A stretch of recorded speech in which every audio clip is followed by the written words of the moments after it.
నేను 12 ఏళ్ళప్పుడు కోరుకొండ సైన్స్ స్కూల్లో జాయిన్ అయ్యానండి.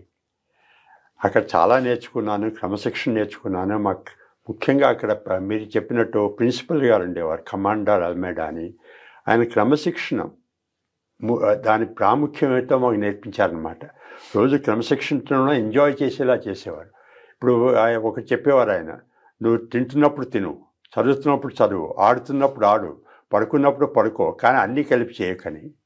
ఇదేంటంటే ఇప్పుడు మనకేదో మల్టీ టాస్కింగ్ అని చెబుతారు కదా, మేనేజ్మెంట్లో చాలా పనులు చేసే నువ్వేదో చకచకా చేసేస్తే ఎఫిషియెంట్ అయిపోతావని.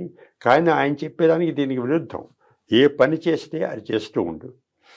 దాని అర్థం నాకు తర్వాత అర్థమైంది ఏంటంటే, షూస్ పాలిష్ చేస్తున్నప్పుడు షూస్ పాలిష్ చేయడం మీద కాన్సన్ట్రేట్ చేయి, రాత్రి పొద్దున్న లేచి పక్క వేసినప్పుడు దాని మీద కాన్సన్ట్రేట్ చేయి, చదివినప్పుడు చదువు మీద కాన్సన్ట్రేట్ చేయి.